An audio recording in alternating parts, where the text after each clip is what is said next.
And welcome back to Red Card. I'm your host, Anthony Totera. And once again, thanks to Peter Vermees, head coach of Sporting Kansas City, joining us Monday night. We really appreciate him making time. And thanks so much to everyone that has taken time, especially right now, a gentleman that is busy getting ready for another season in MLS, GM of Toronto FC, Tim Bezbatchenko. Tim, welcome.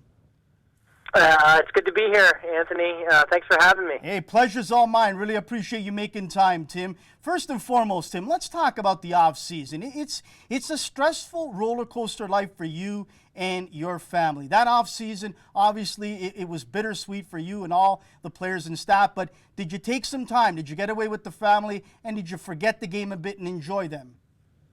It's funny. I wish. Unfortunately, in this position, the off season is really the on season for the front office. So it was actually kind of during the tail end of the season when, you know, my work sort of decreases, and during that playoff run, I'm, you know, obviously enjoying it. It's nervous. It's nerve-wracking. It's fun, but and exhilarating in some ways. But it's really the off season when I get to work. So unfortunately, through the holidays, it's really sort of trying to balance the family with player acquisitions and with, you know, roster signings and re-signings. So unfortunately, not a lot of downtime, but that's okay. You know, we're raring to go, and guys are in preseason, and everyone's excited to be back, even though it was a short off season. Tim, we hear from a lot of players when they go home after a tough loss or maybe a game that they didn't play very well, they don't want to discuss it with their wife or girlfriend. You're a GM, and you go on that roller coaster ride just like the players and coaches. Do you try and steer away from conversation of the day-to-day things that are happening with the club and not bring it home with, you know, a loving wife, and she's got her responsibilities at home as well? Yeah, that's a good question. It's a really good question. I think every player in front office person has a different situation at home. Luckily, my wife is not a big soccer fan, so naturally our conversations actually don't tend to be about TFC or the club, which is, I think, a healthy and good thing to maintain some balance. But obviously, there's other people at the club and who their conversations at home are probably related to what's happening. So I think it's different for everyone, but for me, it's luckily I didn't have to talk about MLS Cup too much at home and over the holidays. Although my family at home, who are, you know, as many know, are Columbus Crew fans, they while they were sad to see me lose, they also kind of they had a sort of a half smile on their face in some ways as well. Nice family there, Tim. Nice family that they had that half smile. Talking about Ohio and Columbus, interested to get your quick take on Cincinnati possibly entering into MLS as an expansion possible city. I think that Cincinnati has done outstanding entering USL in that first year with the crowds that they've attracted. What are your thoughts on that? You know, I actually, I'm from Ohio, and I went to law school in Cincinnati, actually at University of Cincinnati, where FC Cincinnati plays their games in Nippert Stadium, 30,000-seat stadium, or slightly more. And Cincinnati actually is one of, growing up, I knew that it was one of the largest soccer participation rate cities in the country, believe it or not. I think Southern California has since surpassed Cincinnati, but there's an enormous following of soccer fans, both boys and girls at the youth level. So I always knew it was going to be popular. Now, I don't think anyone predicted they're going to pull, 30,000 for, I think, for their playoff game, as well as against their EPL opponent in the summer. I think it would be a great market. There's a lot of history in Cincinnati. It's a sort of passionate soccer crowd. So I think it would be great. And what I do think is, I think it would help with the Columbus market. I think that rivalry, about 90 miles down the road, it separates the Crew from what would be FC Cincinnati if they were in Major League Soccer. So I think it would be a great situation, and I think it would help both clubs. Tim, let's get to it. Obviously, the talk in the last 7 to 10 days has been the rumors coming out of China and the agent Andrea D'Amico. He was on our show last week. I saw some of the quotes that you had mentioned, some of the things about that today. So I want to hear from you. People want to hear from you. You're an open, transparent guy. So let's get to it. Have you spoken with Andrea D'Amico after he announced there were offers from Chinese clubs yet? Yeah, I have, yeah. So I spoke to Andrea. Obviously, he made some public comments, which is obviously his right. And Andrea and I are close and very professional relationship, but a good one. He's presenting other players in addition to, he obviously represents more players than just Sebastian. So we're always working about and talking about players that, potentially have the opportunity to come to Toronto FC. When it comes to the interest in Sebastian, first and foremost, it's not surprising. We always have interest in him. But the second thing is what I told Andrea is, we're not going to respond to anything unless there's formal interest, right? There sounds like, Andrea has spoken to a group or to a club, but they have not approached us formally or informally, and so we're not going to respond until there is either a written offer or something that's substantive, right? That I could take to my ownership. So as far as right now, it's just it's a conversation, and obviously if something does come, we'll talk about it internally, and it'll be something I'll have to take to the board. But we're not looking to sell Sebastian. We do not want to sell him.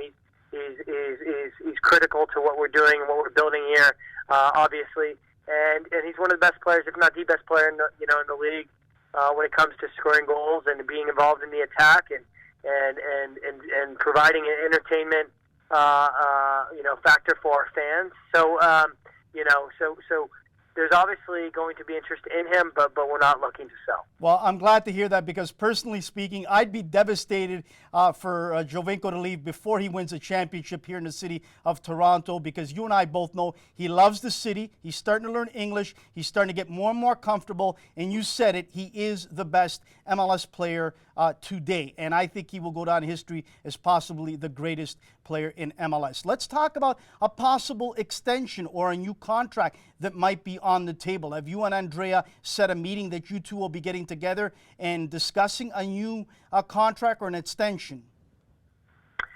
Yeah, those conversations are sort of always ongoing. Obviously, when a player is performing very well, then they want to obviously make sure that their contract reflects that. But at the same time, we signed a very good contract that benefits both Toronto FC and the player right now, and he's the highest paid player, the second highest paid player in the league. So it's something that we work through, with the player and his agent. So we'll sit down. They're going to come in, and they regularly do visit Toronto, and we've had ongoing conversations for about a year on the topic, and when is the right time and to do something like that. But right now he's under contract, and obviously we expect him to fulfill his contractual obligations, which he's more than willing to do. But at some point, it might make sense to talk about an extension, yes.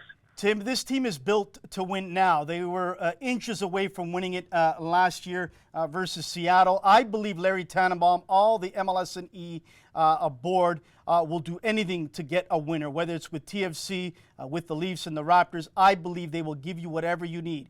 If you need to add a piece or two, whether it's in the middle of the summer or before that, will you be able to go to the board and Larry and say, hey, we have this, can we do it? Do we have your blessing? Well, yeah, they certainly would. We always have their blessing to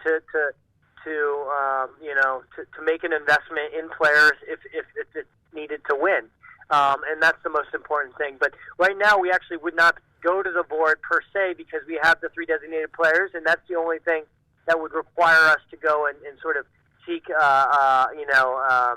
monetary means to acquire a player. Everything else is done within the salary cap. Obviously, Larry and the board are involved. We let them know what's going on with respect to trades and potential acquisitions and sales. But so when the summer comes, if we needed to make a move, it would all be done within the salary cap, unless and until we would have less than 3 DPs, which obviously isn't the case right now. Tim, you've given a lot of space, and so has head coach Greg Vanney, to Canadian kids. Mo Babuli being one, Jonathan Osorio, Ashton Morgan, on and on. You've given the opportunities to Canadian kids. I've said this to you, to many. I thank you, the Whitecaps in Montreal, for doing that because it is so vitally important for our Canadian kids. I know for a fact, I don't know many people know this for a fact, and I'm sure that you don't want to talk about it, but I know for a fact that you continuously went for the longest time knocking on the door of MLS head offices to tell them how this was so wrong, the treatment of Canadian players. And we saw with Don Garber, Victor Montagliani, before the Montreal game here in Toronto in the playoffs, making that special announcement. And I got to give you credit for that because you believed in the Canadian player. You believed that this was wrong. and you've given that space to them. Let's get into some of the grassroots talk now, Tim. We know that there's a player that has a lot of interest, and his name is Ayo Akinola. I hope I'm pronouncing it well. And Ayo has interest, from what I understand, from clubs in Europe, but he also has options to go to school. Where are you with this young man? Are you close on the talks with his agent? Yeah. Well, he hasn't gotten an agent yet, because that would eliminate his possibility of actually going to NCAA, and I know he wants to keep that as a potential option. So right now he's at the U17 National U.S. National Training Center in Bradenton. And he's training to qualify for the World Cup. I mean, that's the most important thing for Ayo right now, and obviously provides him a developmental pathway toward taking the next step. There's a few players on that team who have already signed for the MLS teams. Those clubs particularly do not have a USL affiliate, so for every player on that team, it's going to be slightly different. And Ayo is a player that I've known since I've come here. He's been with our club for a number of years, and Greg, when he coached the academy, actually coached that team for a few months. So that team is a special team, the 2000s, and Ayo is one of many players that I think that has potential, not just for the TFC2, but for the first team. So we're talking to him. His brother also plays in our academy, and it's really just a matter of timing. When's the right time for him to make that next step? Because even if he doesn't sign a contract now, Anthony, he would stay with the U17s all the way through the World Cup, which is, I believe, in September. So it would not be a situation where he would sort of play for TFC2 or the first team, really, like he did last year, until probably after the World Cup. There might be a small window of time when he could. But we're talking with him. But there's a number of players on TFC2 and in the academy that we're having similar talks with, because it's really important for us to start pushing through our youth.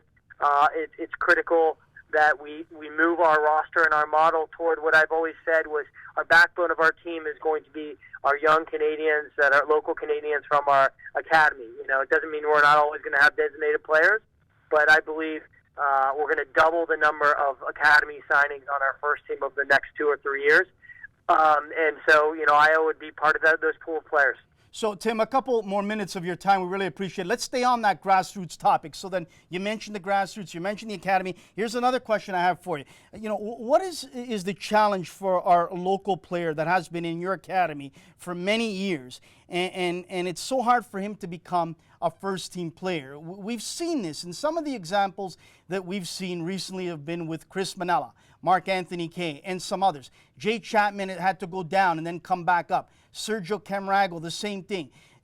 I'm concerned that there's not a plan B, but also we know, Tim, that it's real hard to crack that small percentage to get to the first team. Tell us a little bit about that and your thoughts. Yeah, so what I've seen is that the level of Major League Soccer over the last, I would say, 3, 4, maybe 5 years has really gotten better, the first team level. Certainly our team has, right? The level of Toronto FC in terms of what we're doing every day in training has improved and gotten better. But across the league, so the jump between the academy to the first team to be able to start in the first team and contribute, it's a bigger jump. And what I've seen is with our players is they all have their own individual pathway. No two players are going to take the same steps. And one of the challenges we see is sometimes it's the maturity level. Sometimes they need to go away from home and experience life on their own, so that they learn, how to take soccer professionally, treat it as a job, learn how fortunate they are, and how quickly it can be taken away through injury or through competition for the position. Those are the types of things that I see as sort of, most of our players need. So Sergio and Jay Chapman, they went down and experienced the NCAA culture, but they also were able to get away from home and become a little bit more independent.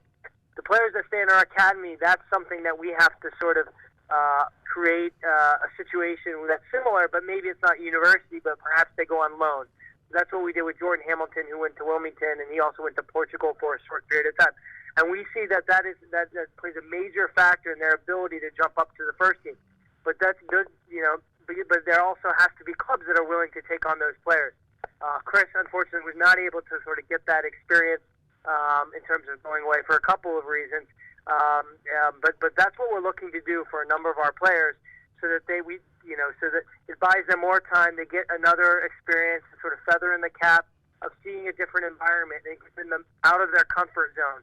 So when they do come back, they realize that we have one of the best professional setups, not just in North America but around the world, and they realize that what it takes to make it to the first team, and how they have the environment that allows them to realize their potential at Toronto FC, and that's the most important thing. Tim, do you believe that Laurent is making headway with some of the youth clubs, a lot of the youth clubs in the GTA? You and I both know that in the last number of years there's been a lot of hesitation to build a relationship with a lot of youth clubs. I've always said this to you openly and to the clubs. If my sons were ever good enough and were called upon by TFC, it would be an honor. So to me, I don't understand where some of these youth clubs don't want to continuously, progress these players on, which would be the highlight, the pinnacle to your club, and then hopefully the first team. Is Laurent breaking through to some of these youth clubs that there's a working relationship, and it's important that we all are on the same page?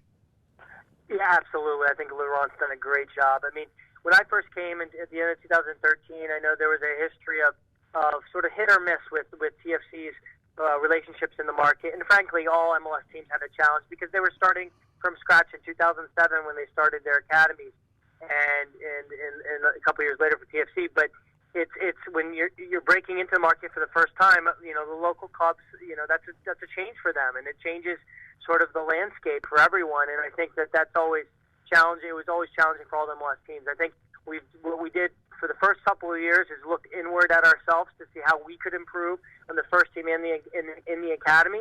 And then what we've done now is we have improved, obviously, in the first team. We set up our TFC2 setup. We restructured our academy into pods. We went down to all the way down to the U10 level last year. And so now we are looking to branch out. So Laurent, as well as Corey Ray, Stephen Caldwell, myself, and Bill Manning have really tried to reach out, along with our academy coaches, to provide and be a resource for the local clubs. We've forged a partnership with the OSA. We've created our regional identification and development centers in Windsor, in London, and then we're looking to do another one perhaps in the Kitchener-Waterloo area, as well as in the Ottawa area, to provide a center and a place where the younger players that are in those areas can connect to TFC and be identified. It is challenging and a little bit frustrating and a little bit sad that some clubs that are in the local market do not feel like they should be giving their players to Toronto FC, or at least encouraging their players to enter into our professional environment, because it's probably the best situation for them if they're going to become professional soccer players. And so it's really about us educating those clubs and those parents that it's not to say that we do it the best and we have the best coaches, because there certainly is a great number of coaches out there. But the overall environment, in terms of walking through the halls and training at the field next to Michael Bradley or Sebastian Davinko, those opportunities, frankly, cannot be said for the other local community clubs. So we want to provide them an outlet and be a destination for all the players. And frankly, if we at some point decide that they won't, be on the path where they're not ready, then we will obviously facilitate their movement back to their local club and stay in touch with that local club, and perhaps some other time that player will be ready. So again, it's about educating the market and letting people know that we want to work closely with all the clubs and be a final destination for a lot of the best players, and not just the GTA, but all of Ontario. Lastly, before we let you go, we really appreciate your time, Tim. Great signing, I think, with Chris Mavinga making his way over. I think that's going to help out quite a bit for your squad, and it was good that it was also free and nothing to pay on the other end. Tell us a little bit about your hunt of possibly looking for a right back to help Stephen Beitashour, number one. And number two, we know still that you're on the lookout for an offensive, creative midfielder, someone to help out there as well. Where are you at in those two positions?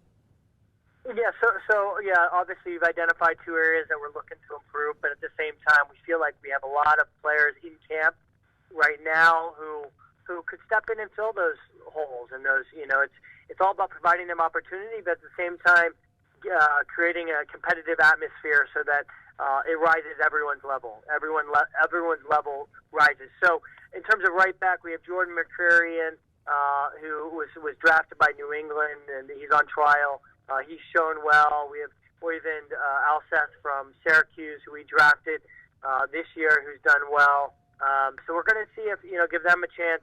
A couple other players that we feel like could fill in if necessary on the right, and we're looking at a couple midfielders, more internationally than in the league right now to provide, like you said, that maybe a little bit more on the attack through the midfield. But we want to make sure that's right. We're not going to, we don't want to blow our budget. We don't feel like it's an absolute need for us to be competitive, but it will provide another sort of, it'll diversify our attack and our team so that Greg has the opportunity to play, whatever our preferred formation is, but provide different looks, especially if teams decide to sit back on us. So we're looking at a lot of players. If we wanted to do something, I think we could right now on a couple different players, but we want to see what we have in camp before we press a button on anything. Tim, I can't thank you enough. On a personal note, you've always made time to say hello, to make small talk, and you've always been a true citizen of this city. I only hope that this year you guys can break the door down, win a championship for the city of Toronto, for all your club, because last year, leaving that game at the end of the game, looking at you and a lot of the TFC staff, Bill and Larry, it literally ripped my heart as a Torontonian, born and raised here. Even though I work in the media, I really felt for everyone involved. So let's hope this year you guys can break down the door and win it all for the city and for the club. Thanks again for making time, and good luck in 2017, Tim. All right, thanks, Anthony. Thanks for having me. That is Tim Bezbatchenko, class act. He took the time out of his busy schedule to join us, and we thank him. This guy here didn't shy away. He came on. He answered all the questions. That's why I got a lot of time for the guy. He's true, he's genuine, and he's a guy that's not going to hide behind anything when the kitchen gets hot, and he didn't. So class act, and really appreciate it. Joining us next, Dominic Kinnear, head coach of San Jose Earthquakes. Stay tuned right here on Red Card.